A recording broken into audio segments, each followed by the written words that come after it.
Yeah. Aloha and welcome to A Course in Miracles deep dive with Hope Johnson. Today we're beginning on chapter 3, section 1,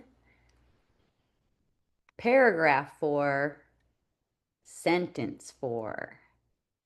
Yay. Let's start with tuning in. Yeah. Thank you for joining. So much gratitude for these teachings and uh, for the willingness of Jesus, which is our our true, our real self, the willingness of our true self, let's say, to bring these teachings to us in such a patient and loving way, and to be so specific about the path and what to do and how to view things. Thank you so much to everyone who's joining with an open heart and open mind to see through the illusion as quickly and joyfully as possible. Yay, let's get into it. I love you. Aloha. All right. Thank you, lovely peeps. If you're on Substack or Zoom and you're live with me, feel free to type in any questions or anything you'd like to add to the conversation. Yay. So we're just going to jump right in with paragraph 4, sentence 4 from section 1 of chapter 3 of the complete annotated edition of A Course in Miracles. And then I'll give a little background as we're going through it. All right. Yay. Here's the text. Please remember that its constructive use described above, I'm going to get into all of this. Please remember that its constructive use described above is hardly a real part of your own real equipment. Okay? So let's look at this. Please remember that it's constructive use. Okay, so its constructive use is referring specifically to the body's limited role as a communication device within the illusion. Limited role. It has no other role. It's already that's already been defined. Okay, so described above, it says described above. This is anchoring a prior sentence, right? That specifically the body's role is limited as a communication device. And I'll get into that a little bit deeper as well.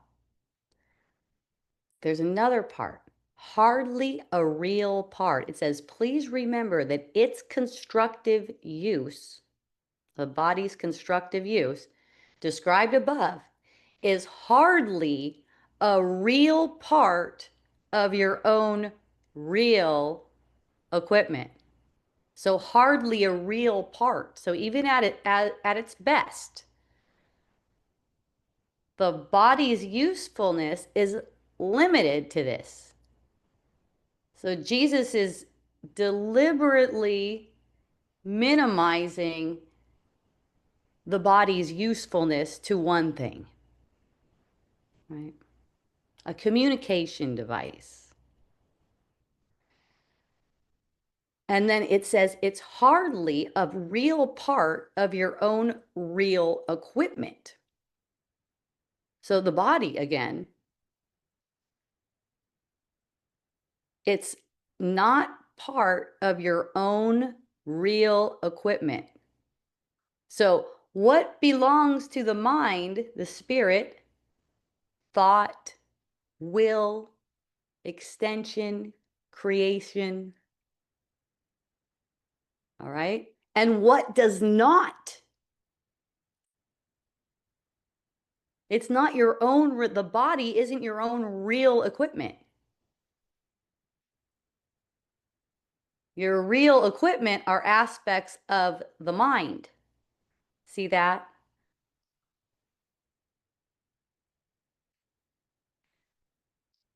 Even with the body's most constructive function as a communication device, it's still not any part of anything that you can use on your own. It's not what you're really equipped with. Your real equipment is entirely of the mind. So this is important to recognize before we get on with it. Okay, because from here, the text is going to go into responsibility for thought.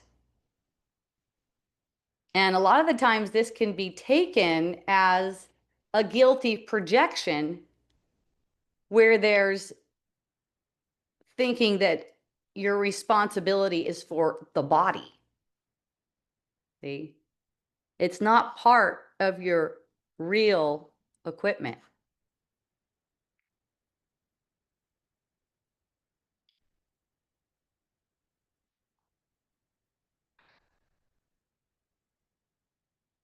So in the sentence again, it says, please remember that its constructive use, the body's constructive use, described above. So, okay, it's constructive use.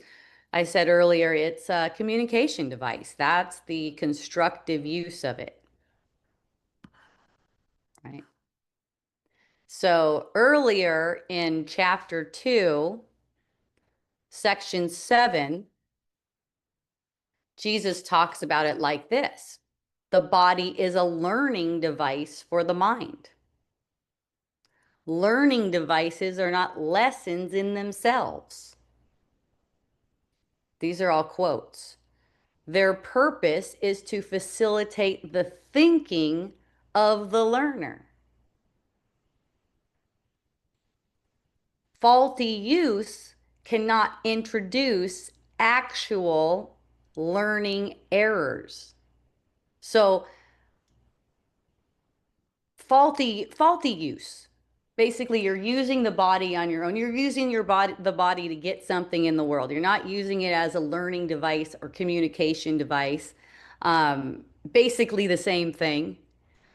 Uh, you're using it to try to, let's say, hook another body, attempt to get something in the world. And this always happens in thought. It's at the level of thought, right? So even this, it doesn't introduce actual learning errors. Even faultily using the body doesn't introduce actual learning errors because the body isn't inherently open to misinterpretation. If you're using it as a communication device, if you're using it as a learning device, that's what you're doing now.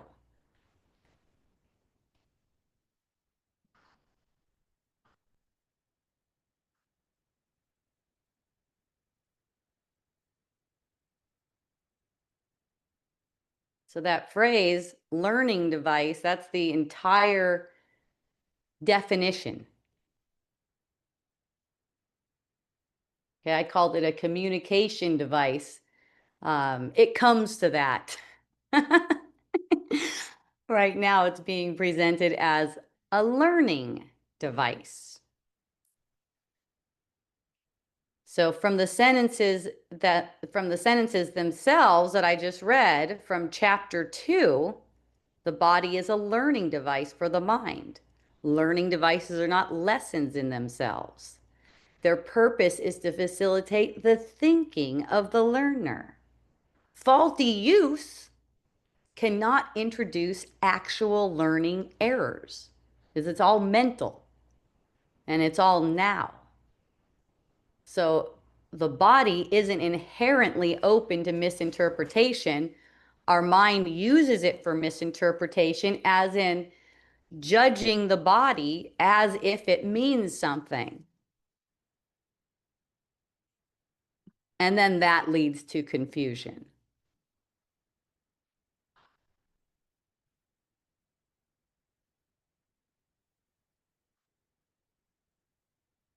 So we can say from those sentences, the body doesn't think, it doesn't create, and it doesn't generate any meaning. It can only be used by the mind. It can only reflect what the mind is learning.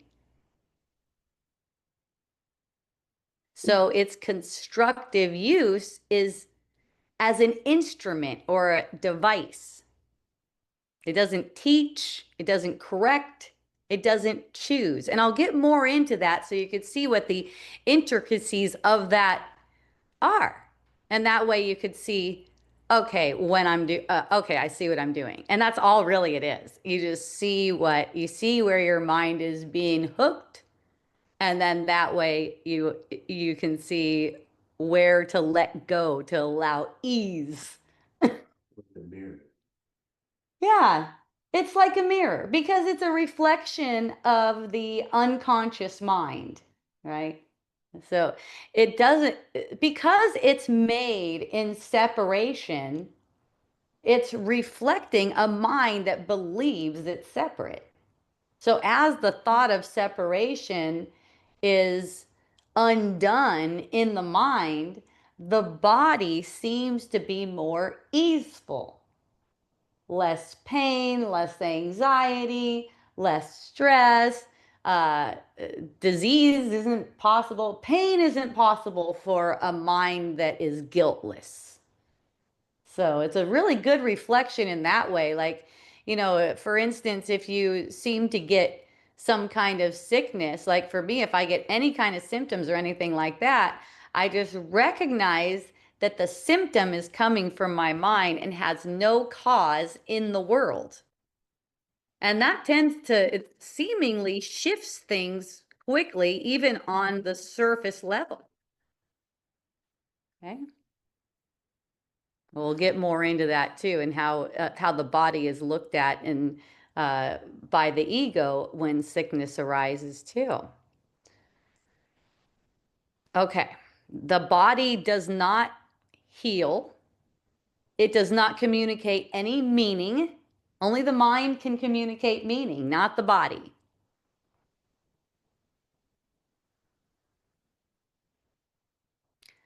It doesn't convey any truth. It's not guidance. All of that would require thought, which gets denied. You know, it gets denied. The thought of God gets denied when we're focused in this way, like the body is meaningful.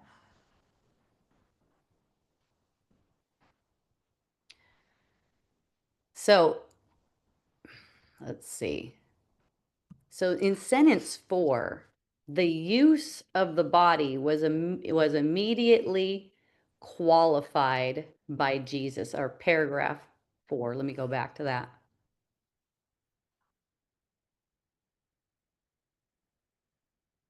Please remember, right, paragraph 4, sentence 4.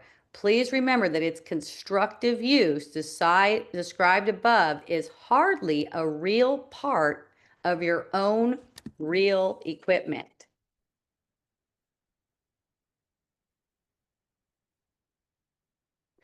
And one reason he qualifies it like that is because when we hear the body is a learning device. And, that's why at this point I prefer communication device. And this is why he's qualifying it right after he says learning device, because it automatically tempts the ego to say, then the body must be part of what I am. So this sentence is blocking that, saying even this learning device function is hardly a real part of your real equipment. So yes, the body can be used and is useful while learning is needed. And no, that use doesn't really belong to what you actually are. It's not your real equipment.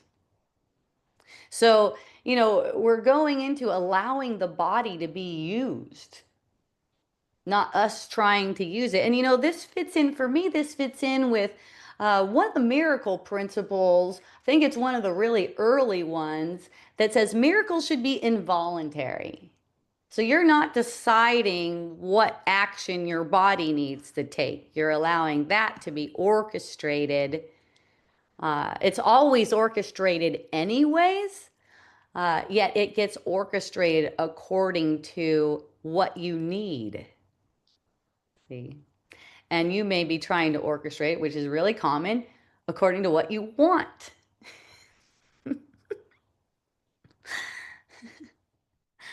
So the body is only serving as a learning device for the mind. We don't really care about it.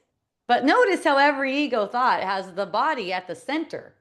It's all about caring for it and protecting it. Every ego thought, the body is body centered, even when it seems to be thinking about another person. So it's meant to serve as a device for the mind only while the mind is being corrected, though. So now I want to reference that phrase again, uh, the described above, and your own real equipment. So the sentence again, so we keep it in view here.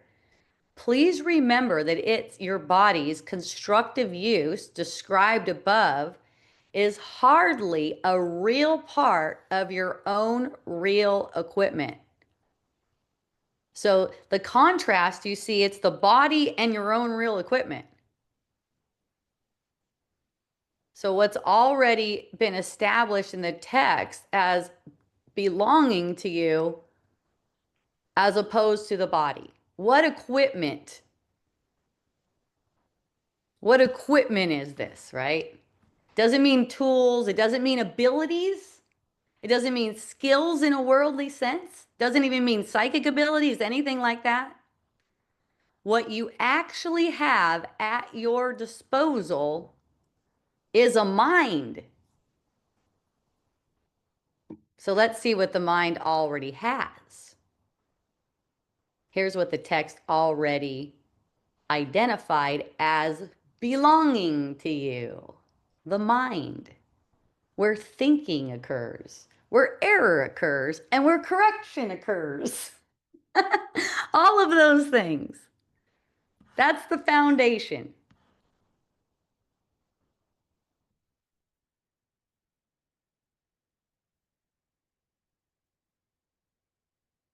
Jesus says in chapter 2, only the mind can make or create. So the equipment you have is thinking, choosing, misusing, or correcting thought. See? The body does none of this. Isn't the nervous system like an interface for the mind, and then it will create pain, and then that's your cue, that's the mirror, that's the That's right. So Tony's asking, isn't your nervous system, like if you're paying attention to your nervous system and you notice when anxiety or pressure or pain or anything like that arises, isn't that a cue? Yes, the body is reflecting the unconscious mind. And if you go through A Course in Miracles lessons, it's all about that. You're noticing when there's any kind of fearful energy by recognizing how you feel. When you recognize that you feel a certain way, you don't feel content. What you need to know is there is a thought that needs correction. See that? It's not physical. The body doesn't think, doesn't choose, doesn't feel. He shared that so far too. Doesn't feel. Devices, they facilitate, they don't learn anything.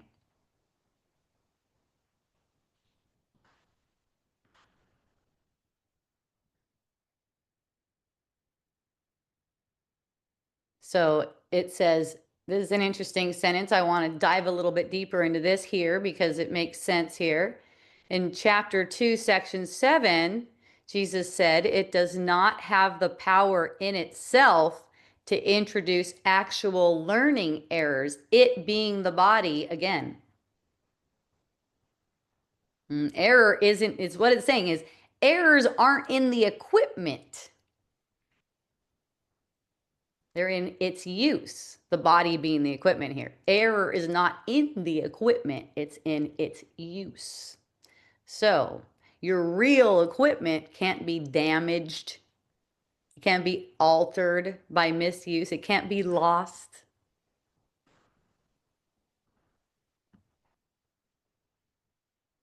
The body doesn't learn anything, doesn't even misinterpret anything, doesn't correct anything. That's all mind. So even when the body is used, let's say it's used by the Holy Spirit or it's used by the ego, it's still external to what you're really equipped with. It's a projection. That's why Jesus says its constructive use is hardly, quote, hardly a real part. Not because it's bad, but because it's more incidental. It's an incidental. So what he's reinforcing here, without introducing abstractions yet, Jesus is drawing a line here. He's saying your equipment is what belongs to the mind. The device, which is your body, is what's temporarily being used. Body as a device. It's actually just an intimate experience. Tony's saying it's just an intimate experience. Yes. And that's what it comes down to when you're seeing, when you're present, right? When you don't have any kind of thought bothering you, that's just what it is. It's just an intimate experience with what is. Yeah. So we're seeing here how to undo these thoughts that block that from happening, or getting the sense that you've just been struck with an emotion. Like, oh, earlier today Tony left his wallet in the restaurant, and I just know how the patterns go. The mind will just start speaking about all these things that could go wrong. The ruminating mind, right? It just automatically throws things out.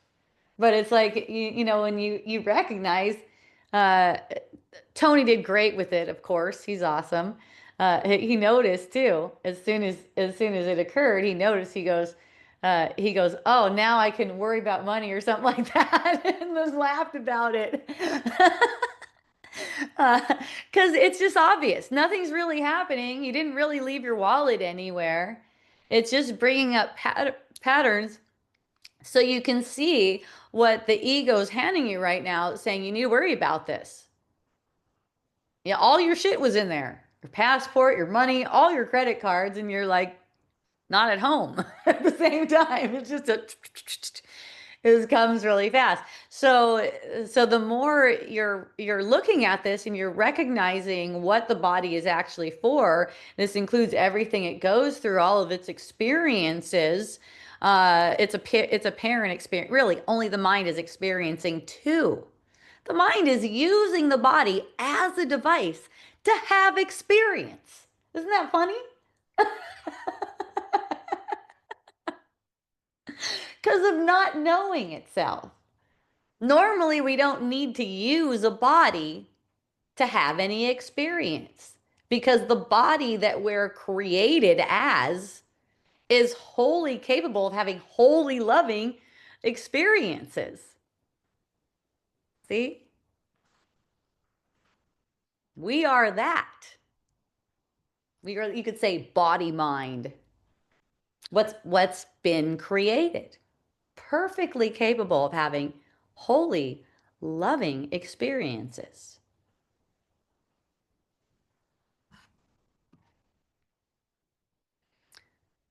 So, of course, I'm checking on you guys to see if you have anything. Okay, everyone's doing awesome. I love it. So I want to address the word hardly a little bit deeper. It says, please remember that its constructive use, the body's constructive use, described above, is hardly a real part of your own real equipment. So up to this point in the text, Jesus has already allowed one thing for the body. The body can be used as a learning device. If he said not at all, see how he says hardly? If he said not at all, he would contradict what he's just permitted. He's permitted the body to be used as a learning device, and that's all. So hardly is saying, yes, a use has been allowed. We're going to get into that later in the text, but don't overestimate it. Don't think it's yours to use to make miracles like that because, you know, the ego identity will take this over and lead you into confusion. Nothing's going to go wrong, of course. Nothing goes wrong. But when the ego identity takes over something, it just leads to confusion. That's how you know. And then you just come back again. It's easy. It's fun.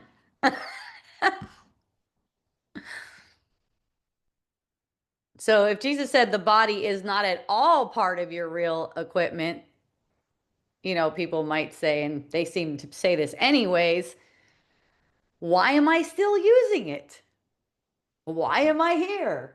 If it's not real and I don't have a body, he's saying it does have a use. It's not the way you do it. It's really common, and Jesus knows this too. It's so common for people on the spiritual path to get into resistance and also premature metaphysics before seeing, okay, practically, what is this for? So, with hardly, he's keeping you engaged without inflating the body into this status, right? A status that would hurt your mind. So say, okay, don't be killing the body or anything. don't don't be mean to the body. Don't be abusing the body. It does have a use. It's not the way you have been doing it. So that's what's coming up.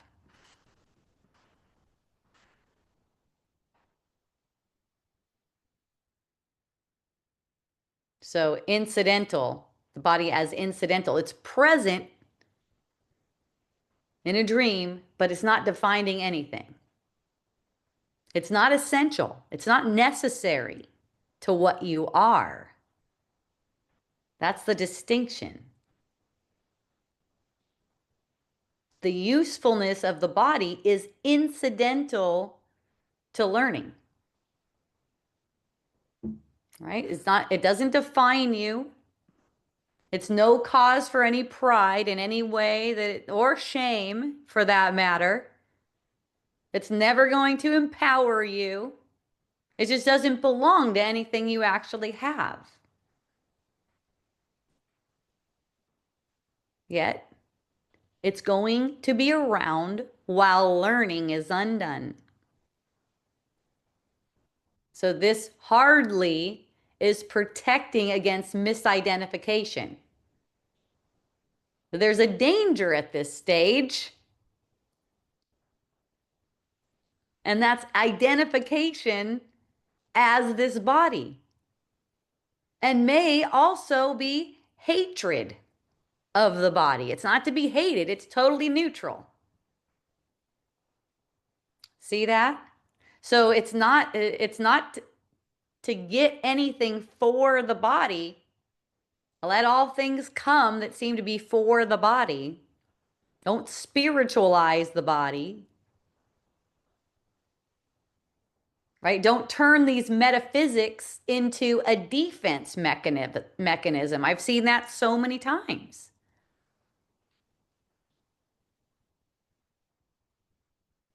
Like, oh, well, the body isn't even here. I might as well just,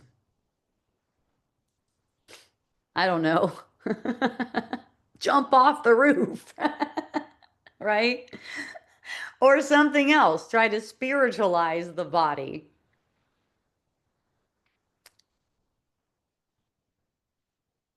The thing is, the ego thoughts are thinking about the body all day long, projecting thoughts about the body all day long.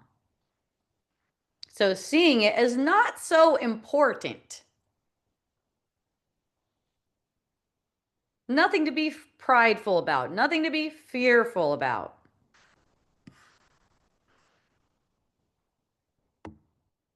So again, your real equipment is your mind. That's thought and learning and correction. The body is something that can be used and is being used, but it's not owned by you. So by hardly, Jesus is saying, even at its best, the body is peripheral, you could say, incidental. It's not what you're really equipped with. It's not your real equipment. So he's saying it's great for temporary use, but no identity, no importance, no reality.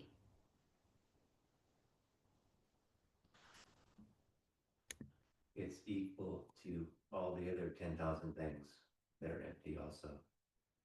Tony's saying the body is equal to all the other 10,000 things that are empty also. Well, I think there's more than 10,000, but that's good.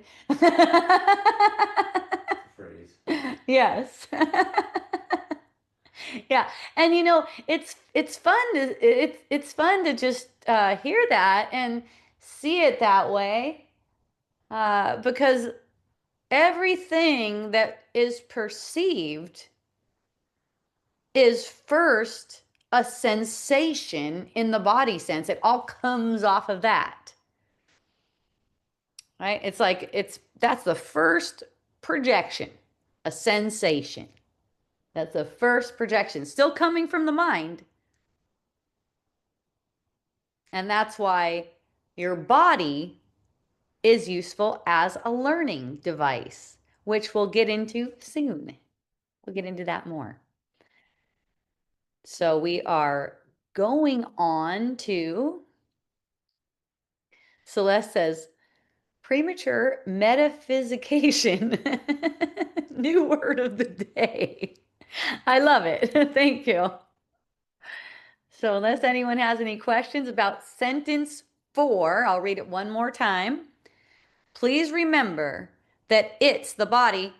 Constructive use, described above, is hardly a real part of your own real equipment.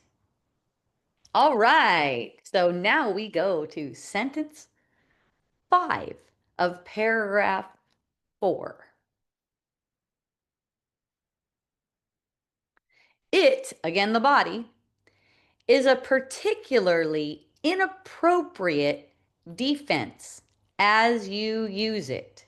So remember earlier we're talking about there's appropriate and inappropriate defenses. And I can only urge you to avoid it.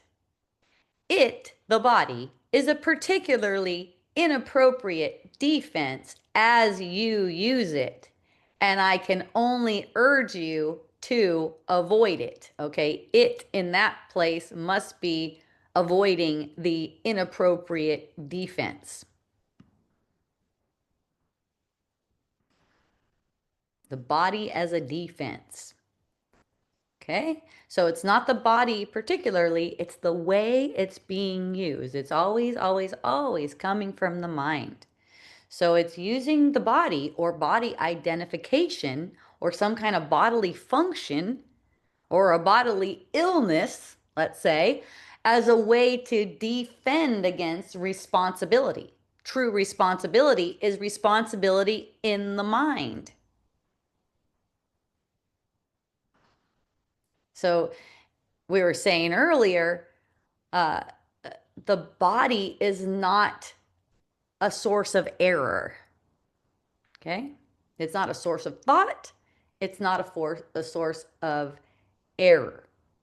So this is a conceptual defense projected on the body. It's projecting fear on the body. That's what Jesus is talking about. When you use it defensively, let's see, it is a particularly inappropriate defense as you use it. And I can only urge you to avoid it. So, yes, I will be getting into some examples here so you can see what this means.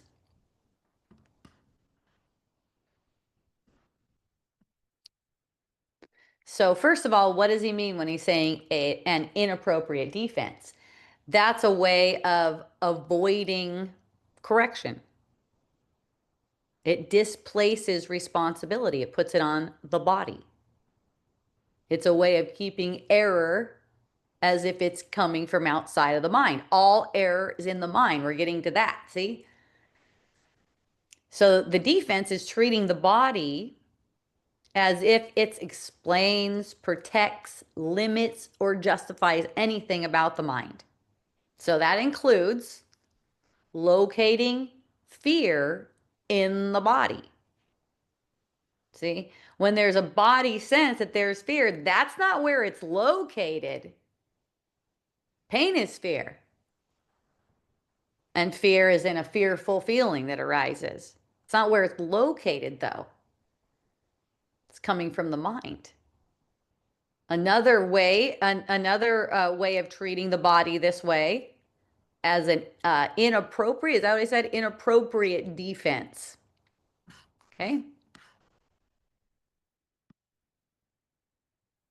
Is making out the conflict you feel to be in an experience. Or locating limitation in form. We spoke to that. Jesus spoke to that earlier with pseudo retardation. Basically, locating causation anywhere but the mind. We talked about cause and effect earlier as well. So all this has already been laid out in the earlier text. And so Jesus is just tightening in on the consequence right here. It blocks learning. That's the consequence of using the body inappropriately. A mind using a body inappropriately. So I'm going to give some examples now. I mentioned locating fear in the body. So that looks like my anxiety. I'm having anxiety because my foot hurts, for instance. Or I'm having anxiety because I got a headache. Or I'm having anxiety because I'm going for surgery tomorrow. Okay, that's an example of using the body as an inappropriate defense. I'm afraid right now because my stomach is tight. See? That's flipping cause and effect. Your stomach is tight or your stomach is nauseous or anything because you're afraid. Or something like my body is having a panic attack right now. I can't even help it. You're kidding. And the way to approach that is just recognize that you're kidding. The first time I recognized it, I was a little tiny kid. I seemed to get hurt really bad. And I just automatically found myself crying. And I had a recognition there that I was faking it. Was that a recognition? And that's really what it always is. because it's coming from the mind, even all the pain. And in the recognition that I was faking it, even though it looked like something was on me that looked like, a huge burn, it just didn't carry the weight anymore. I felt completely safe. I felt free. And, I saw that and I go, that kind of clicked in. The body isn't doing anything on its own. It's not really doing anything at all. It's just reflecting what the mind wants to see. So imagine that. You're like a 7-year-old kid and you got a big ass burn on your leg and you're like, I'm faking it. The mind is only, when you see that, the mind is only projecting what it wants to see. You are only projecting what you want to see, but you covered it up as if you don't want it, of course. You don't want a burn on your leg, apparently, but you actually do because you seem to have one. See? Another example is this feeling just came out of nowhere. No, it comes from your mind. See, this is how we explain fear away as a bodily reaction. Okay, it's pretending like this isn't an effect. It's pretending like this sickness, injury, whatever, isn't already an effect of a thought you chose. It's a projection of an unconscious, unwatched, another word for that is unwatched mind. So when the body becomes the cause, like I'm afraid because I feel this way, that's confusion. And it's so, so common. That's why I'm giving you guys examples. This is not to condemn anything you find yourself doing or even to try to avoid it. It's to recognize that this is what it is. When you're watching it and not reacting to it, and the reason you wouldn't be reacting to it is because you wouldn't be making it meaningful. Watching it from a place of impersonal awareness.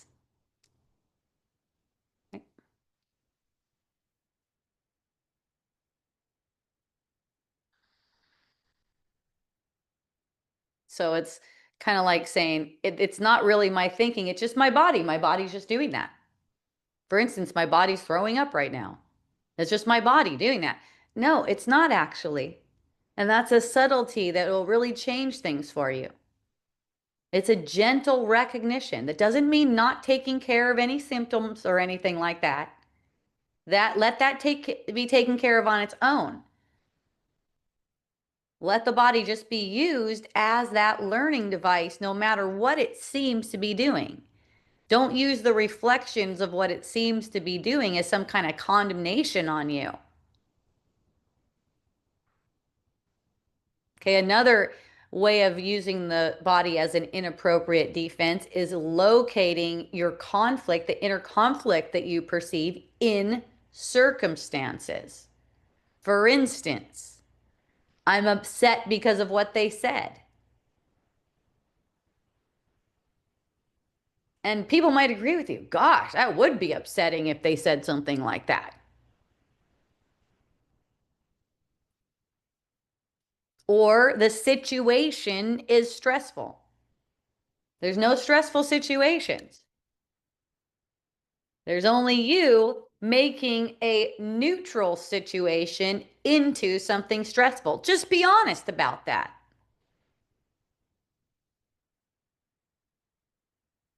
And other people will agree with you. People who are in the world of the world, you could say, because they haven't opened their mind to the reality, or maybe they're just learning and they don't know.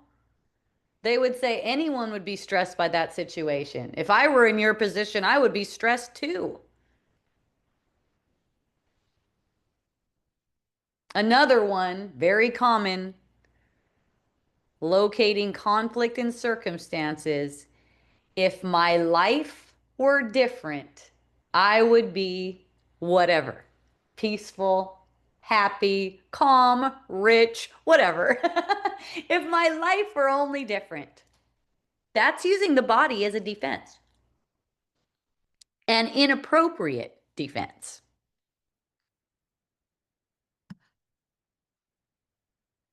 So when you're making conflict seem like it's attributed to external conditions, the mind is basically saying to itself, peace is impossible until circumstances change. That spell, pay attention to this. That spell, peace is impossible until circumstances change, becomes a way of being. See that? So unless something happens, like I get a windfall or I don't know, the right person walks into my life, I get some kind of break, then there can be peace. And this is something that I just saw so clearly last year. It really dawned on my mind. That's why there was a huge change. It was just like, whoo, no, nothing's going to change because this is a state of mind in itself. Anything, any thought that says I'm somehow confined here is incorrect. But these unwatched thoughts, they don't lose power by you ignoring them. They gain power by you ignoring them. Go into the unconscious mind and manifest for you. See? So it's a state of being that's reflecting and always projecting. So, by state of being, what do I mean? The thought choice being made right now, usually made from the unconscious mind, but it doesn't have to be. When you make the unconscious conscious, you're released from that. So, remembering that error is in the mind, correction is also in the mind. Circumstances themselves, whatever the circumstance may be, those don't think. They got no power. That means they have no power over you because they don't think. You're the only one thinking in the whole perception. You're thinking it up. Everything that you perceived is a result of thought. There's no one and nothing here. So when you use circumstances to justify your disturbance, whether it's a disturbance in form or disturbance in your mind, you're using the body as an inappropriate defense. Again, not a judgment at all. Just to notice. Just to notice lightly. Not I will change that, not I need to do better or anything like that. Lightly and politely, nice to yourself, sweet to yourself. Notice when you're doing these things. That's all. It's fun.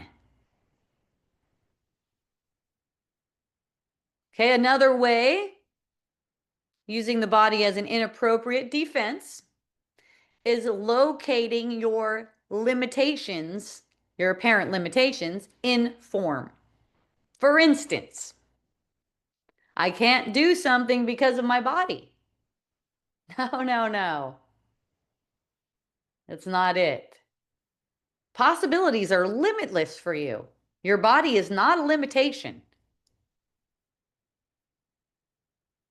Mind is projecting that body. I mean, you might just change that a little bit. It seems like I can't do this because of my body. Right? Then you're aware your mind is actually projecting this limitation. You can make that about your age. I'm too old for that. One of my favorite ones. I don't know how old I need to get apparently before people stop telling me, wait till you get to be my age. I can say that's probably my personal favorite.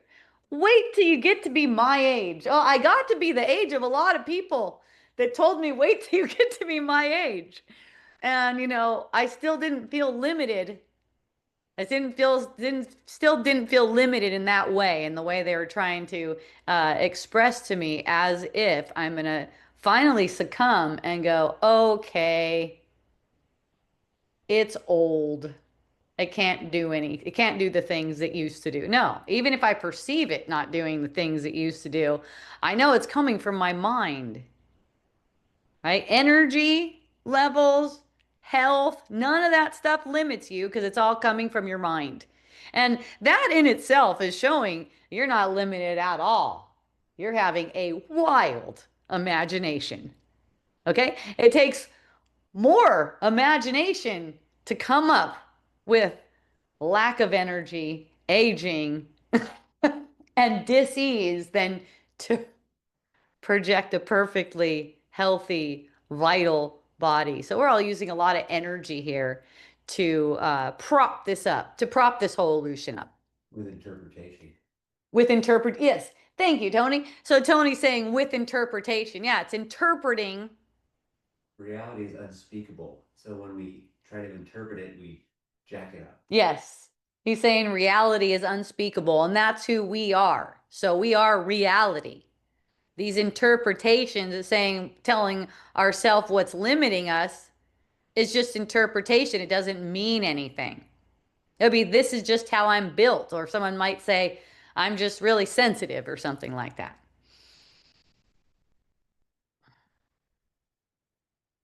So don't use form to define capability, or at least recognize when you're doing that. The don't part will arise on its own, actually. When you're recognizing when you're doing that without judging it, you naturally allow that to fall away. It's really gentle. So when you're using the body like that, like locating your limitation in form, what it's really like, the spell that you're putting yourself under is like, what I am is limited by what I seem to be. You are all powerful mind. That can't be limited by what you seem to be. The self of form, the body, is what you seem to be. That's not reality. That would contradict if I thought what I am is limited by what I seem to be. That's such a common one, you guys. I hear that so commonly. Well, I'm in this human body. I'm like, no, you're not. Or I am human. No, you're not. When not used in that way. I am human and so I'm limited. Not used in that way. No, that's not true. That would contradict what we've already been talking about. All power is in the mind. Learning occurs in the mind. True equipment, your real equipment, is of the mind. And devices, that includes the body and anything else. Tony said 10,000 things. I'm thinking 50 billion things, whatever it is that arises in the perception. You just keep dividing things up. Sure. It's endless. Yeah. It's limitless, but that's what makes us small. It makes us small and we Because divide everything's things up. dependent on everything else. We're all together. It's just one experience. Yes, it's kind of like this moment that's arising in the perception is just one movement. You can say all perceivers, one movement. So we wanted to keep the form as a neutral device. All form is a neutral device. So locating causation anywhere but the mind would be an inappropriate defense. See how what you're defending against, the reason it's inappropriate is because you're defending against your own learning. The ego mind always says it like this: they made me feel this way. This happened to me. My past caused this. Let's say my childhood caused this. My childhood is causing me to act like this right now, let's say. My biology wired me like this. Hmm, that's a good one. That's really common. What about astrology? That's another one. So, astrology is not saying what kind of external forces, the planet or what have you, are doing anything to you. That's a mirror. It's a mirror. It's showing you what you're making right now. And it's funny, you'll see the astrology change too when changes occur. I mean, I heard a story about the planets apparently moved in the sky to change my astrology. Wow. So let's say you get you get a sense like I do. I'm oriented toward loving and caring for my friends and people who are close to me, right? When the ego gets a hold of something like that, and that's not really true. That's what I'm projecting, but it's not really true. So when the ego gets a hold of something like that, it'll say, I could be taken advantage of. So I need to withdraw. I need to harden. I need to disconnect from people. I need to protect myself. But what's actually happening there, it's a defense to seeing that the fear is over caring, right? The fear is over caring. That's actually ego manipulation, though. It's not true care. Whenever it's any kind of sense like someone's taking advantage of you or being mean to you or anything like that, it's always uh, something to do with the ego. So in this way, I could still be caring, which feels good to me, but get better at listening and trusting guidance instead of making it up that the world is dangerous. So when the mind says something outside of me is responsible for my experience, it's saying the mind is the cause. It's saying the mind is not the cause. Right? It's saying that something other than the mind is causing something to occur to the mind or the body. So error is something that we choose. It's not something that just happens to us. And error, you could say, error is reflected in form, but that's not where it's located. So all learning is internal. And here's another important nuance. Devices do not act. The body does not act. Okay? It's an effect. So the core defense that the ego uses the body for, saying if something else caused this, whatever it is, illness, accident, injury, conflict, if something else caused it, I don't have to look at my thinking. And that's where we always want to go, to the thinking that caused anything that seems painful. This is not about bypassing pain. You see that? It's about recognizing I caused it and I don't want it. I don't want to keep causing it. Obviously, I wanted it because it's here, right? I always say the past, the perception is a reflection of past playing out because it's all the thoughts that are chosen. So you recognize that you don't want it. You don't want that. You'll be open to seeing the thought behind it that you're believing, that you're choosing that's causing it. It's always the hunger for an outcome as opposed to being present. It's the doing or being. Yes, that's a good point. He's saying it has to do with it's a hunger for an outcome rather than being present. Yep. Yeah. You know, can you imagine how freeing it is though to just be doing whatever it is that you seem to be doing with no outcome in mind? You don't need any particular outcome to occur, right? Let's say clarity. How about clarity as the outcome? All right, Durga, let's see. What is a way to work through it when you notice you are not constructively using the body? Well, that's all it really is there. You said it already. You notice.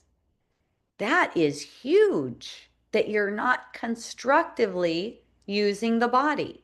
That noticing is the doorway to undoing, let's say.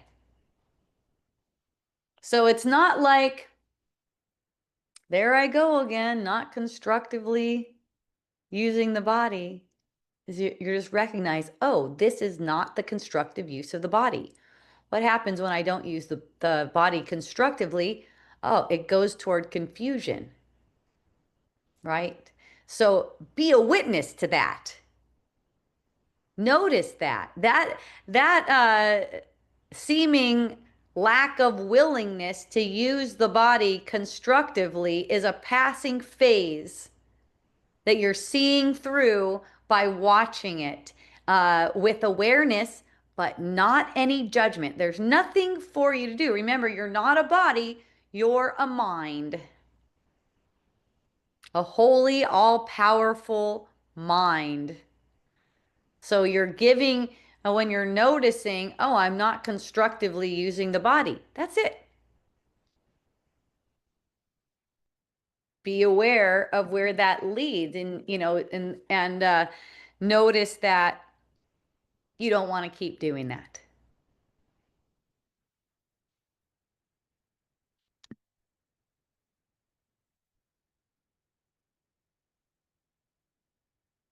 The answers are all in here. Being quiet, stillness, gentleness. There's nothing you need to do, let's say, with your body. That noticing and quiet. Don't let the ego's frantic thoughts tie you up. I got to do something about this. Oh no, I'm not using the body constructively. See? Yeah, yay. Yay, Durga. It's really gentle, really is. Okay.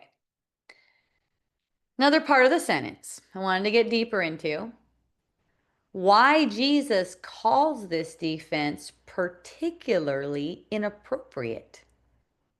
Let's see that sentence again.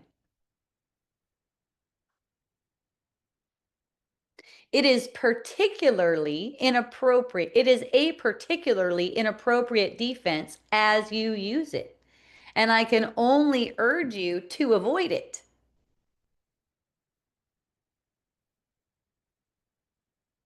So why is it particularly inappropriate? Well, we've talked about this up to this point, that the body is non-causal. It's an effect, not a cause. Circumstances have no ability to affect how you feel or anything else. And the mind has been identified as the learner. That's why this defense is particularly inappropriate. So using anything else, right, anything as a defense that, Jesus is saying there are some defense. Well, the most important defense, it's the atonement, because it can't be used inappropriately. Everything else actually can be used inappropriately or appropriately as the mind elects, including the body. And he's saying it's particularly inappropriate. Notice he's not saying it's wrong. He's not saying it's sinful. That's why, like you're talking about, Durga, when you perceive that you're using the body inappropriately, when you're not seeing it as wrong, that helps it undo. Like when you're just in the midst of it and you notice that you're using the body that way, just notice it. Go for the ride if you're going to keep going for the ride. If the willingness isn't there yet to use the body appropriately or let the body be used appropriately, let's say, Jesus is saying you don't know how to use it appropriately. And at this point, you might as well just drop it. That if that willingness isn't here, just be gentle with it. Inappropriate is meaning it doesn't fit the facts anymore. The facts that we've covered so far, by inappropriate, he's saying it does not fit the facts. See, this is how things fall away. It's like, oh, it just doesn't fit anymore. Using my body that way, it doesn't fit anymore. I don't really like going to confusion. That's not fun. Let's stop doing that now. Right?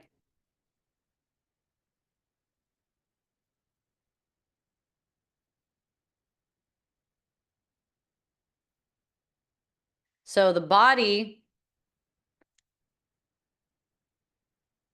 is used as an inappropriate defense when it's used to explain experiences that belong only to a choice in the mind. I know this is so common. I mean, I've seen like phrases and words come out of my mouth. I'm like, what the heck? That's not true. And that's okay. It's all for recognizing that's not true. The truth is true.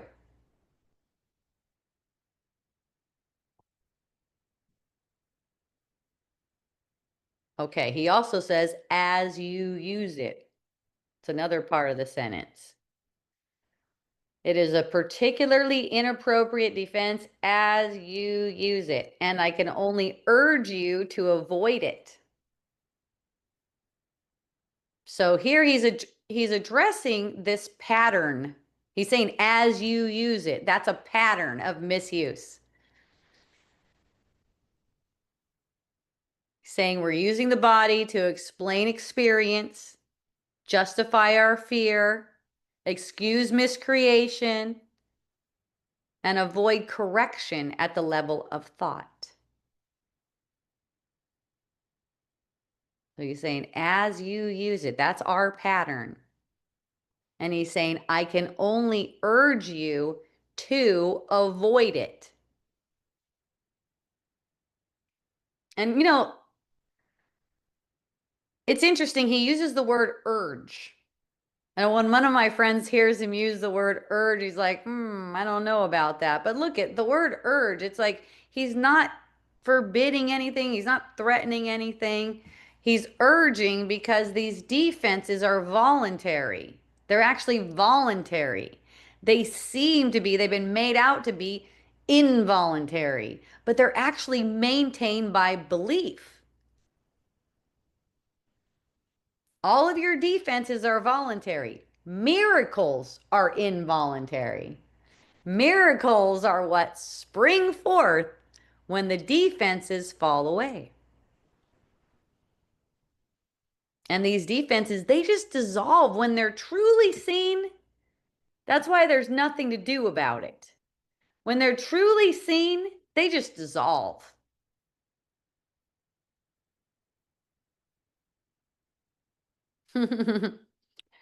Durga says atonement cannot be used inappropriately because I am at one with the Holy Spirit.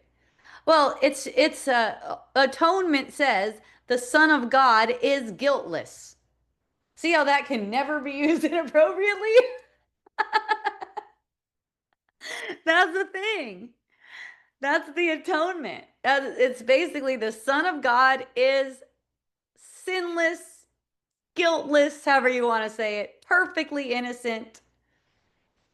So that's why it can't be used inappropriately.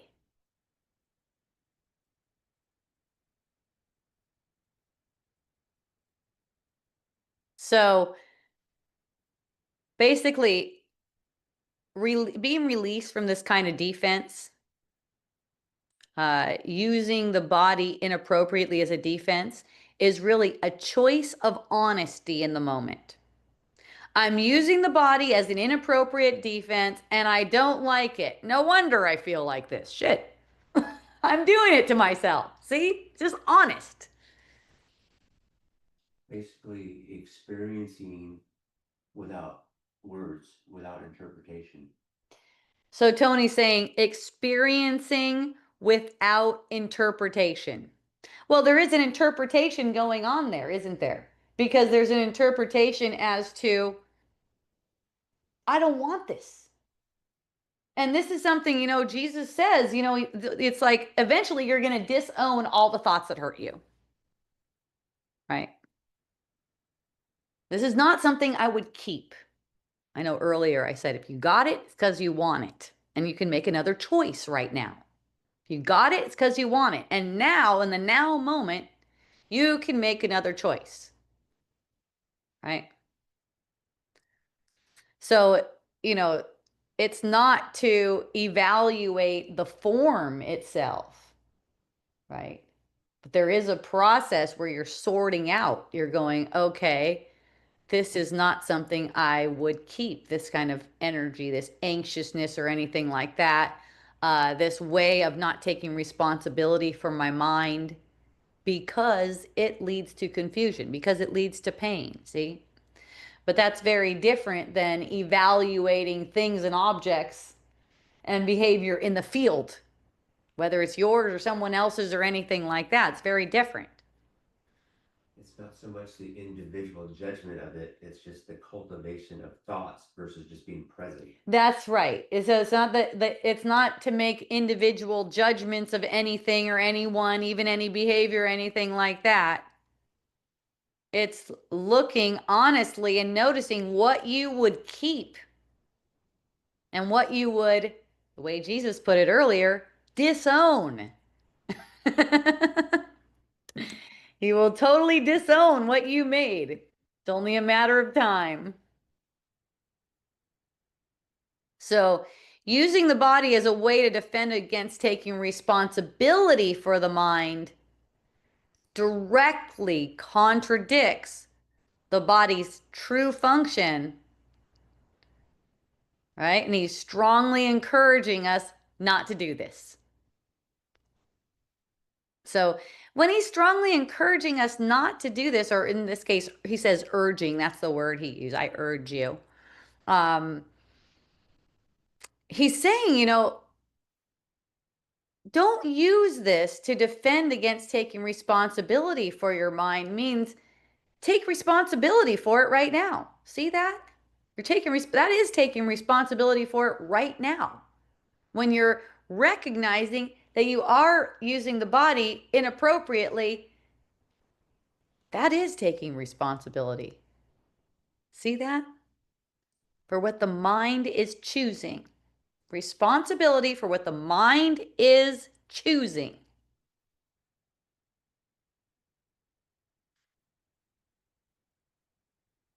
All right. I think we have covered that sentence very well. And you guys all look like you're doing awesome. No one has any more questions right now. Okay. We are going on to a new chapter. Could you turn some lights on? Maybe that one right there. Yeah. It's light when I start. It's light out when I start, apparently. All right.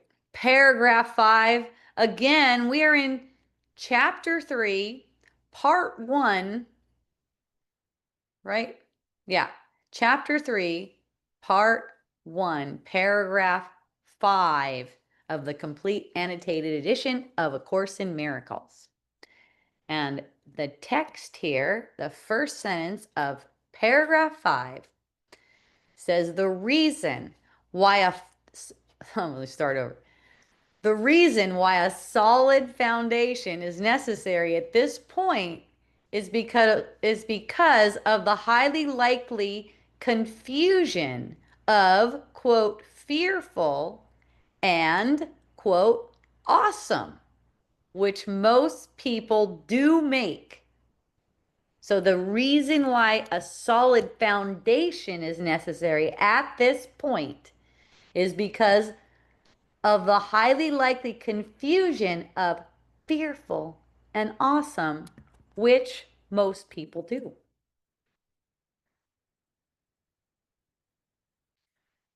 So in the last paragraph, paragraph 4, the body was being defined as having a limited function. We're identifying misuse as a defense, and Jesus was urging that we avoid that. Now, we get into paragraph 5, and we're talking about why this care is required at this point. And this is, he's saying, the reason why a solid foundation is necessary. So this is some commentary about what's being taught. The teacher here, Jesus, he's explaining why he's teaching something in a certain way, why a clarification is necessary right now. So it's kind of like someone saying, before we go any further, we need to be clear about this. I'm slowing down right here because this is often misunderstood. Pay attention here. This mistake is common. That's what he says, which most people make. He's saying it's common. So he's saying how to receive the next part from this solid foundation. What is this solid foundation? The solid foundation is that your mind does not attribute fear to the body, meaning you're not feeling fearful because the body is doing something. It's the opposite way around. The student doesn't treat form as causative anymore or use the body identity as a defense. We just went over all those things. This is the solid foundation. That's why I wanted to go over them with examples very clearly. The student understands by this point where experience does not originate. Okay?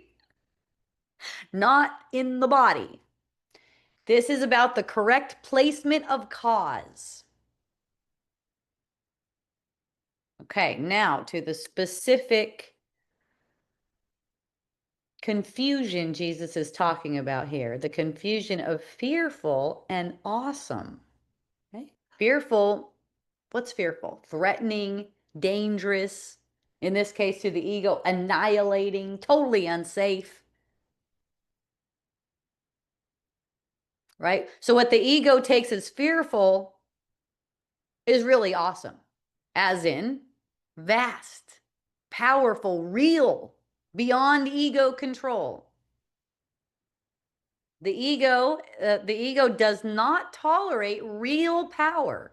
So when your mind hasn't been carefully trained, okay, what's powerful actually feels terrifying. That's the confusion. That Jesus says is highly likely. That's a quote from that sentence. Highly likely. Why is it highly likely? Because most people believe that the body is vulnerable. I mean, look at it, right? I see, such spiritual people believing in the body being vulnerable to external circumstances. I mean, for the most part, that's why people are watching the news. They're bracing. Would it also be considered just the thought of a separate self? the body is in within that realm of the thought of a separate self, right? Is it we think we're the body. Right. Thinking we are the body, taking the body as ourself automatically is implying that we're a separate self because there's all kinds of bodies all over the place. Fear of unworthiness. Yep, definitely. Comparison, The fear of being insignificant. right? The Insignificance, fear of not controlling things. not being able to control things to the way you want them. Yeah. And most people believe the world is dangerous. They believe the things that they're watching on the news are actually happening.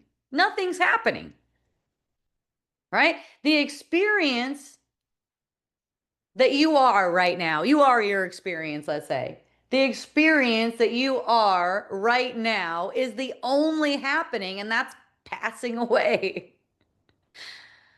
It's constantly changing, totally changeful. The world is not dangerous. But he's saying that confusion is highly likely because most people believe the world is dangerous and they believe that loss is really loss. Okay. And people also believe that power destroys. That's one of the reflections the world gives us, right? Power destroys. So people are automatically, unconsciously afraid of their own power. I don't want to turn into one of those monsters with all this power. Well, we have the power, but that power isn't as the ego sees it. It's really love. So whenever Jesus points toward real power or real cause or real creation, the ego's automatic reflex is to be fearful about that. So why is Jesus bringing this up now? It's exciting because he's about ready to get into the idea of real power and undoing fear at its root.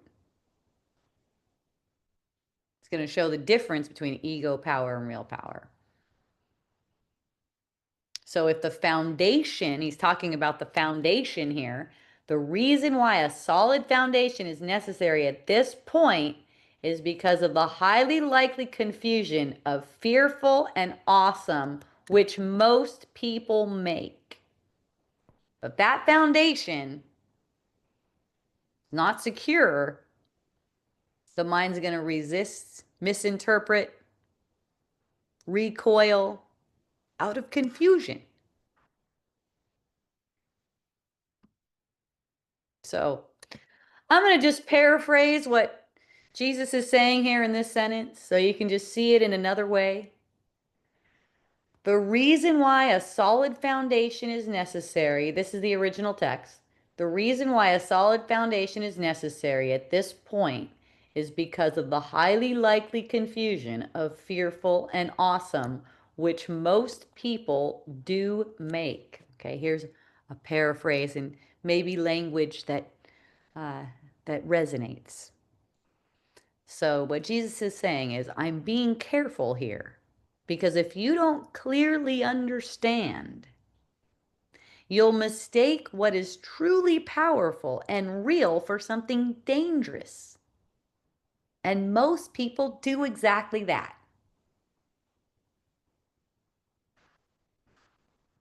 So, when fear is mislocated, when it seems like the fear originated in the body is given cause, awe seems to be a threat instead of awesome.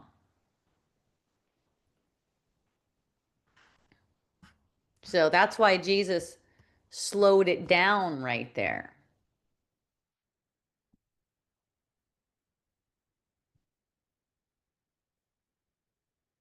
Let me see if you guys have any questions.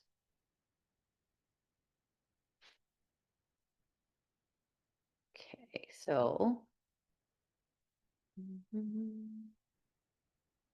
thank you for joining. Yay, everyone's doing awesome.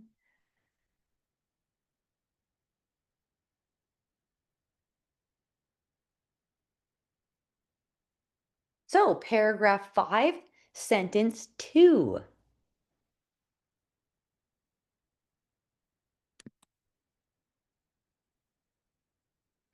You will remember that we said once before that awe is appropriate in connection with the sons of God because you should not experience awe in the presence of your own equals. If we look at this footnote here, see if it opens for me. There it is. It's from Principles of Miracles, Principle 46. The equal cannot be in awe of each other because awe always implies inequality. So this is the way this word is being used right here to imply inequality. The word awe, like awesome. Okay.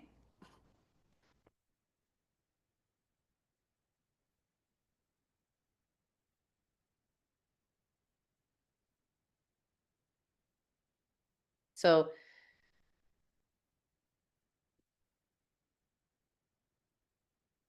this sentence is following this warning about confusing fearful and awesome, right? So now he's correcting the interpretation. You will remember that we said once before that awe is appropriate in connection with the sons of God because you should not experience awe in the presence of your own equals. And that was from Miracle Principle 46. So, in A Course in Miracles, awe has a very specific meaning. It said that awe, Jesus is saying that awe is an appropriate response only to God. It implies overwhelming power, unequal status, creator versus created. Okay? Something that's beyond what seems to be here, let's say, or you could say even beyond one's own true nature as created. Right? So awe always presumes inequality. Why is it inappropriate with the sons of God? Because we're all equal and Jesus includes himself as an equal. You should not experience awe in the presence of your own equals.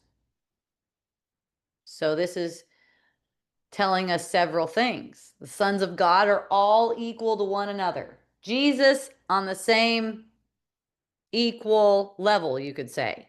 So in that respect, I have awe for all of us. So Tony's saying, in that respect, he has awe for all of this. Okay, so if you're saying all of this, what are you saying? All of this is God. We have to be in awe of this. This is just amazing. He's saying we have to be in awe of this because it's amazing. Yeah. Well, okay. It's amazing. Yes. It's amazing that our mind, our powerful mind can make a world that seems like we have separate bodies that are on a trajectory toward death. It's amazing. Is it awesome? No, I wouldn't say so. I wouldn't say that's awesome. Uh, because uh, because it's an ego game. It's an ego thing.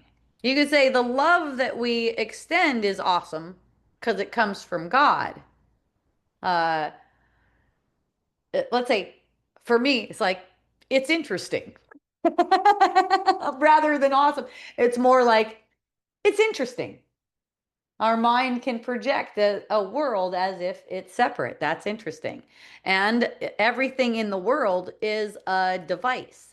And everything that we perceive in the world is not the way it is. The way it actually is, that's awesome. The way it actually is, the way we perceive it is everything. The way we perceive it is totally insane. Everything being separate like that. That's an insane, basically, we're perceiving an insane world. And when we recognize that we've only superimposed our concepts over a created world, that is awesome.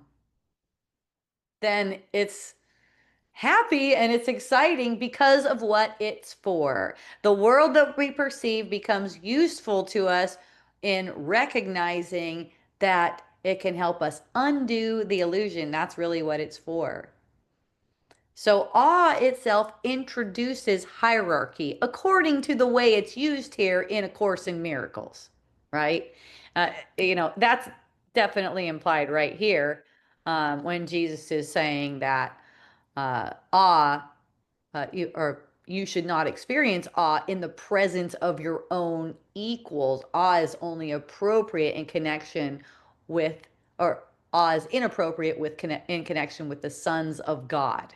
So, and then the footnote says that the equal cannot be in awe of each other because awe always implies inequality.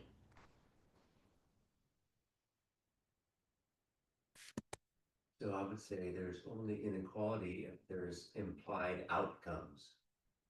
There's only inequality. If there's interpretations for outcomes, like you use the word outcomes, Right. and that's what there's the hierarchy right there. It's like this or like that, Uh-huh. but it's not like Yeah. any of that. It's unending, Yes. never ending. It's infinite. That's what we have to be in awe of. It's never ending. There's no end to it, so it's all There's perfect. no end to what? All of the experiences, they just keep coming, and they're always different, and they're not ending. There's no like boxed up way to figure it out. Okay, so he's saying that the experiences just are just coming and they're not ending and not having a um, specific outcome in mind. Uh, that's true and that's awesome. And the experiences are coming, and the experience of a separate world does come to an end. Experience doesn't end, but experience of a separate world in a separate body does come to an end.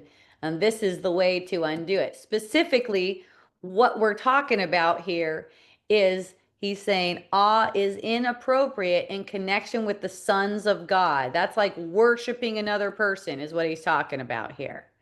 Okay, acting like, that person's way better for me, or way better than me.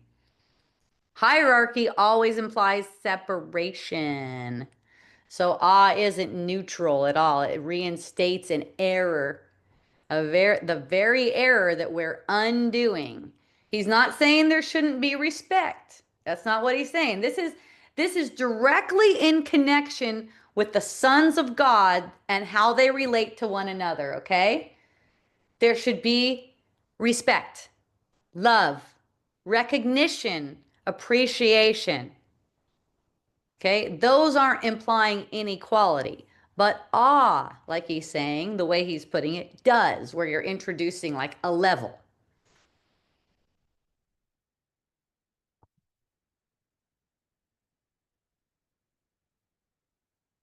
So this is why he's saying you're highly likely to confuse the fearful and awesome. Okay, now we see why that confusion occurs, because it mistakes real power for something external. When you're in awe of a son of God, another son of God, you could say, who's equal with you, then it puts your power outside of yourself. It placed yourself below the power.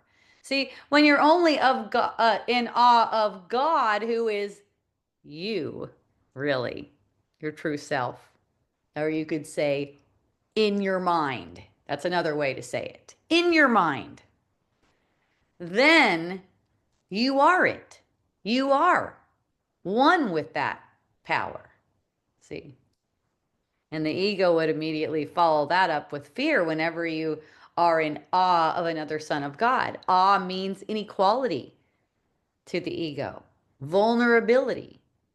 So this is a mechanism Jesus is talking about. So how does this tie back to the defenses from earlier?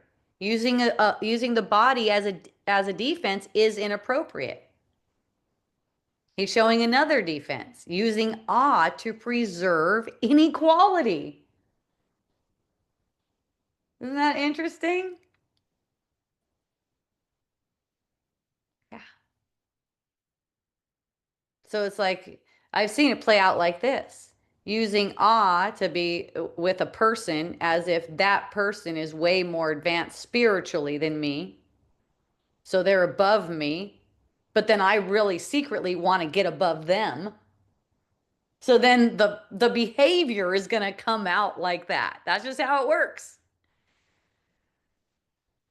Awe becomes a way to keep power as if it's outside of yourself, right? I've been studied a bunch of times, maybe a handful of times, where people will be like, wow, this person's really got it. What do they got? I want to study this, see how I can get the ego's like, I get ahead of that. It's not like that. It's not how we are. We're just reflecting. There's nothing to get like that. Now, that awe is a way to keep God distant from you.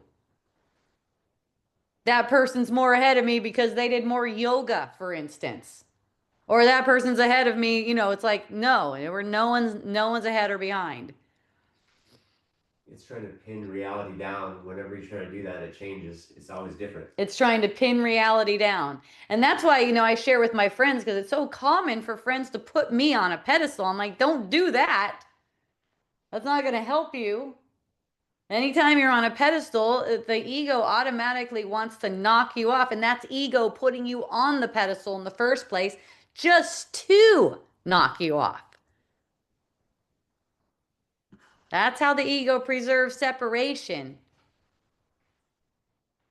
That's why, Jesus is saying, don't use awe with him. He's one of the sons of God. He didn't say it right there, but I've seen it before.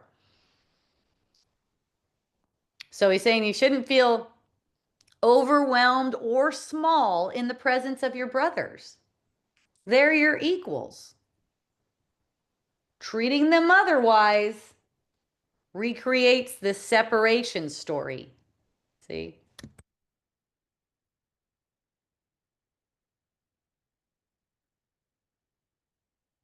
Yeah, don't put people on a pedestal. What comes next is not not what you want.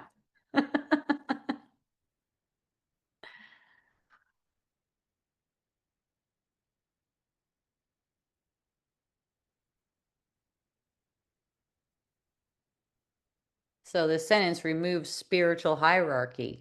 There's no specialness here. Self-diminishment, right? That's why it's a common thing to use awe with other people who seem to be enlightened in your perception. So you can diminish yourself when we're all equal. We have everything. We have all the gifts of God in equal measure.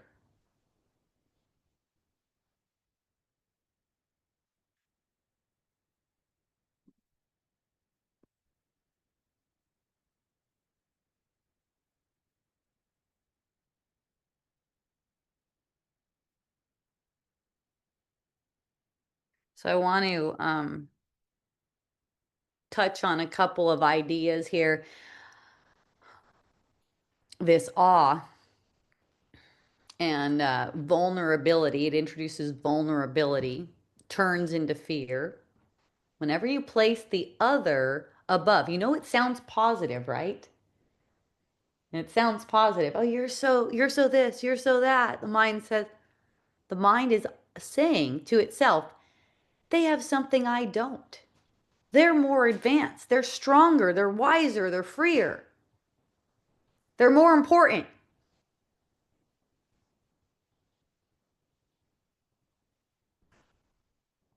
It makes the relating, it makes our relationship not be level. It creates codependency. I've found myself in situations like that, that's for sure. Right? It makes a person dependent. I have had that play out perfectly, what we're going over right now. Someone thinking I'm more advanced, someone thinking I have something that they don't.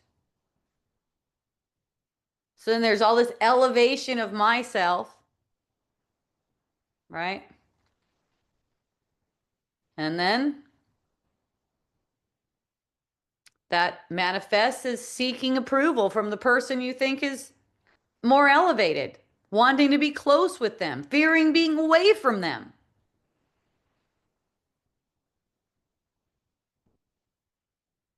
It's not malicious at all.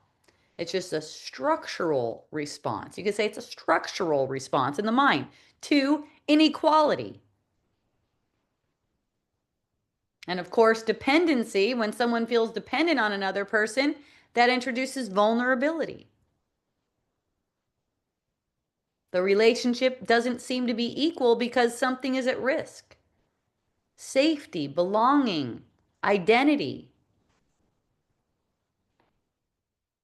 Your mind would conclude that this person withdraws, man, something's lost to me. That's vulnerability. That's fear.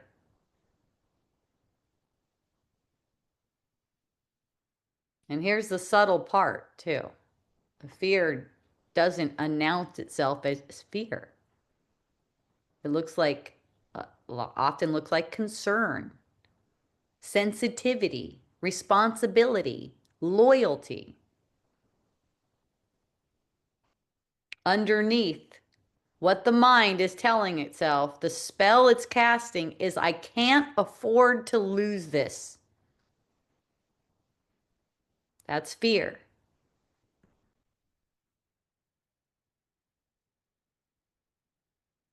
And that's where suppressing discomfort comes in, tolerating diminishment comes in.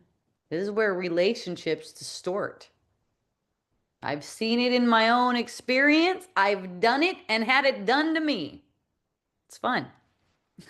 It started with awe. That's what it started with. It started with awe, inequality. And why is Jesus coming up with that right now? He knows it feels beautiful at first. But structurally, he's saying, it denies equality, it displaces power, it guarantees imbalance. So awe is inappropriate amongst equals. Not because us as equals aren't magnificent, but our magnificence doesn't require inequality. That actually leads to us not knowing our magnificence and trying to get it, trying to source it in others.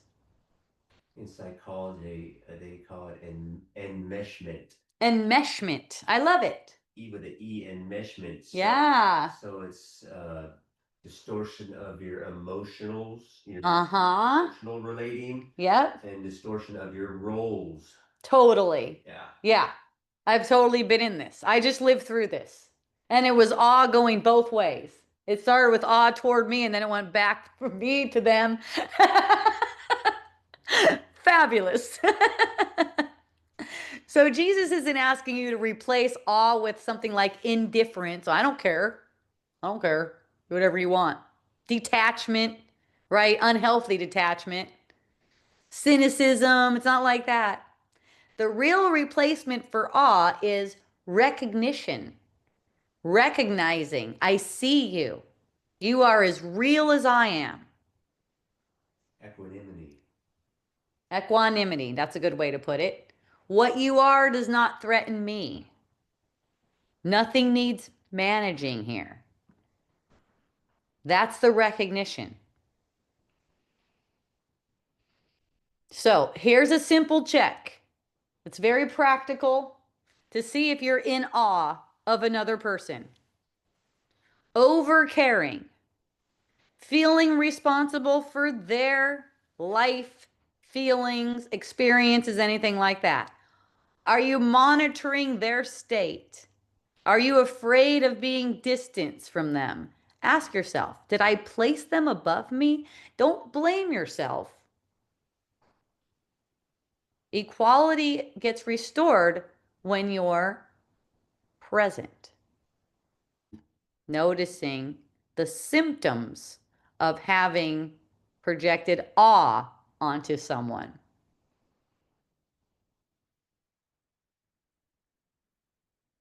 So Awe toward another denies equality. And when equality gets denied, fear follows. So, really, Jesus is trying to protect you from this here. That's fun.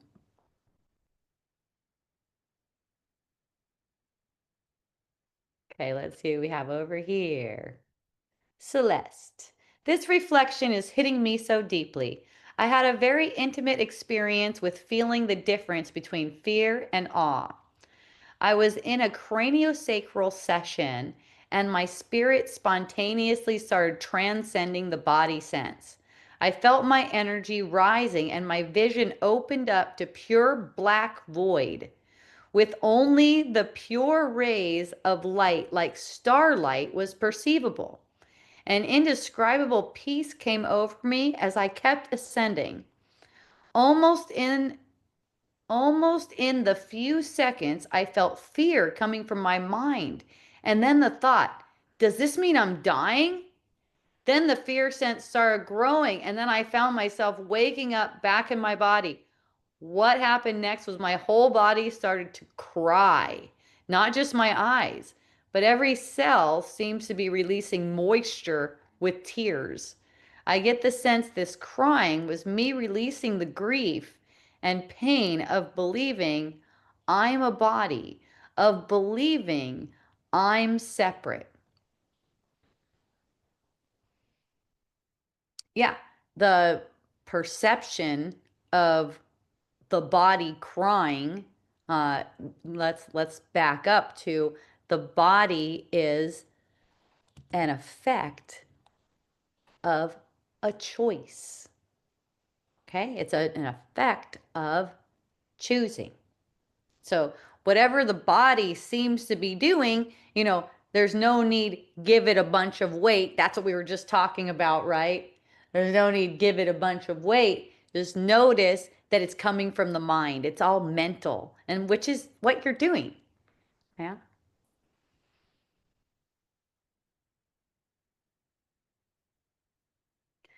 Durga says, I am not in awe of you. I revere you, teacher. Yeah, that's fun.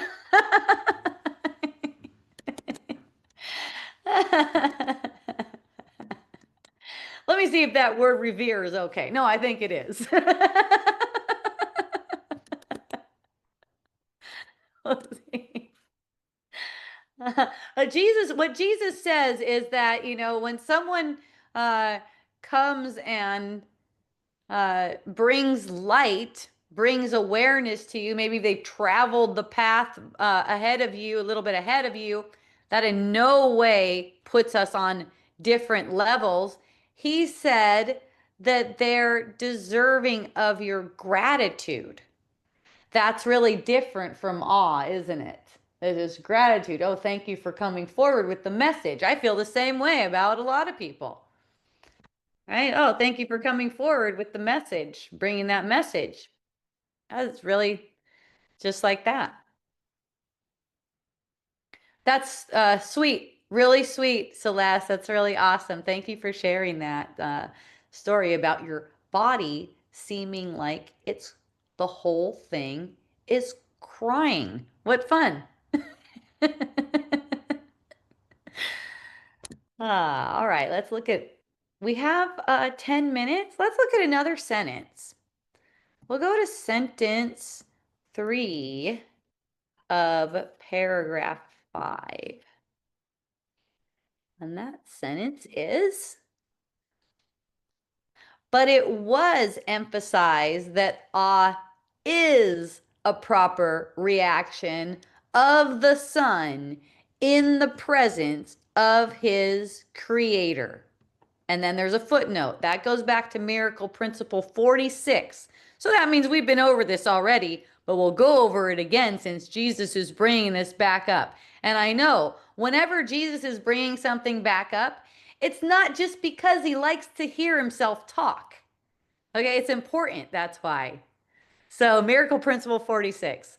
The sons are perfect creations and should be struck with awe in the presence of the creator of perception, or the creator of perfection, excuse me, creator of perfection. So the sons are perfect creations and should be struck with awe in the presence of the creator of perfections. The son, the sons are perfect and should be struck with awe in the presence of the creator of perfection. I love that footnote. That was so good. Let me just copy this. My notes.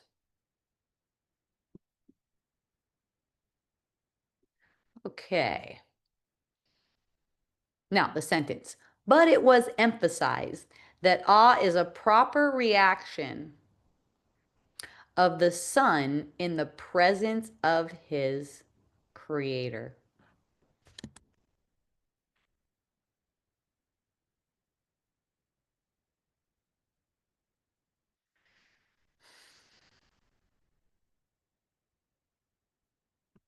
So, one specific context only for awe. It's not anti-awe. Jesus just wants you to precisely locate the awe. It belongs with the Creator.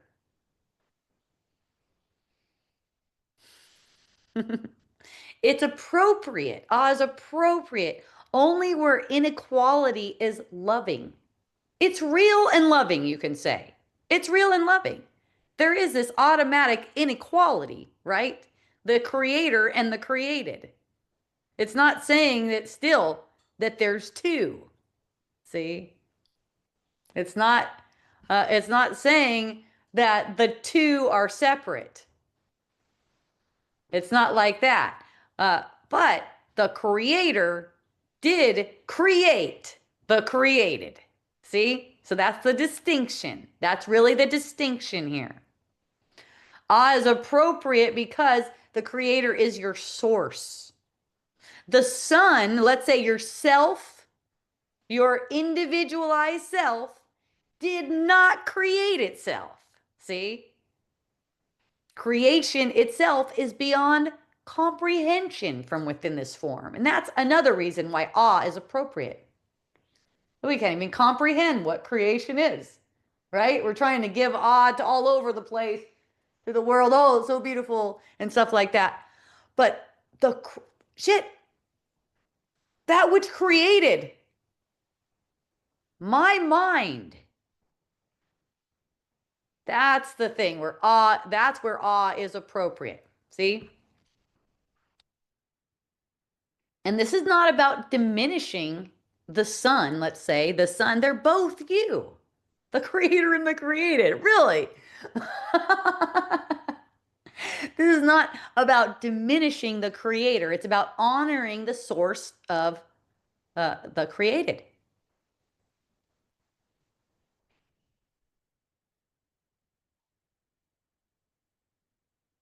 So awe toward the creator doesn't introduce any fear because it's not for making the sun small. See, that's not what Jesus is talking about if you're using it that way to make yourself small. You know, the awe that's appropriate with the creator is actually elevating the sun as all-powerful mind. That's where the awe comes in. It's recognizing created this all-powerful mind that I am. I'm not the form that I made up, but I am the all-powerful mind created by my source, which is also me. But this confirms I'm created. I'm safe. I'm sustained. This is what he means by awe. I'm created. I'm totally invulnerable because of my creator. See who I am. There just seem to be two. And the reason why there seem to be two is because the creator can't know itself except in relationship. We're created to be in relationship with the creator who is the same as who we are. So, awe toward others would imply comparison, hierarchy, lack, fear. But awe toward the creator, which is appropriate, implies source, gratitude, safety, trust.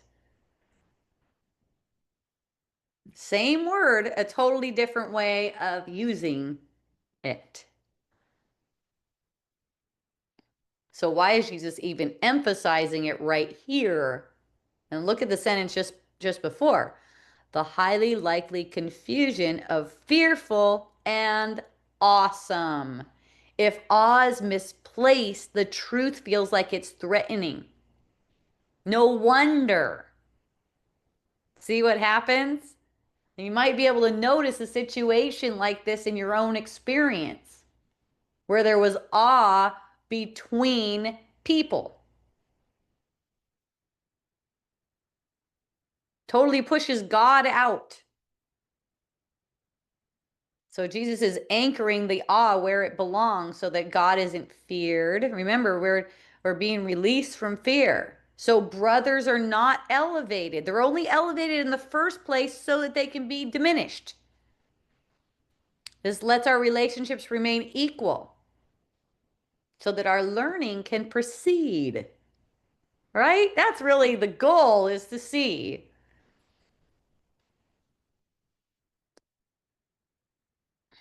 So you should never feel overawed or awed by your brothers.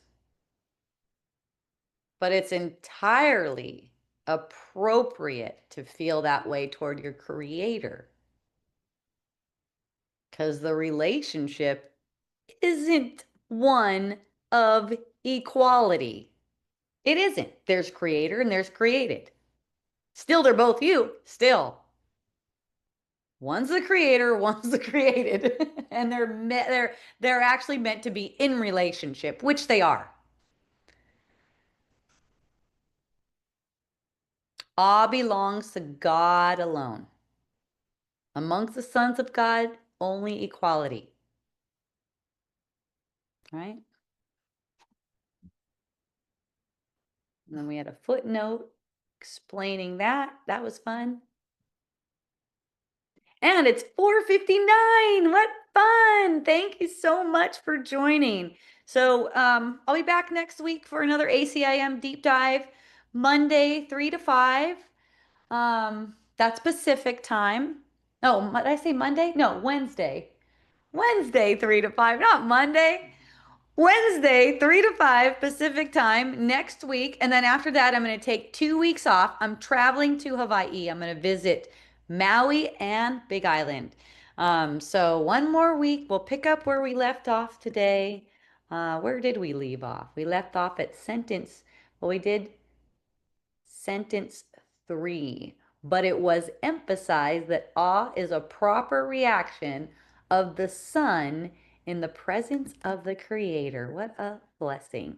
Okay, so until next time, I will also be back on Sunday for Wisdom Dialogues, same time, 3 to 5. My stuff is posted up to ACIM Deep Dive last week. I know last week I made a summary of chapters 1 and 2, and I did a PDF. If you go, you're welcome. If you go on Substack, I have a link to that PDF that you can just download if you want. If you want to keep those notes that I made on the things that I found to be, because Jesus didn't say specifically, he just said what's come up till now. So the things I found to be that seem to be the foundation for what's coming.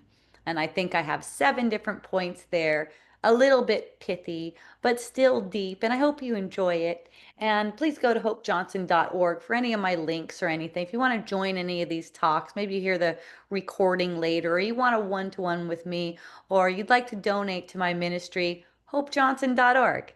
Yay. Thank you, everyone. I love you so much. I really appreciate you joining. I really appreciate your attention to this. Mahalo, aloha, and a hui ho. Yeah.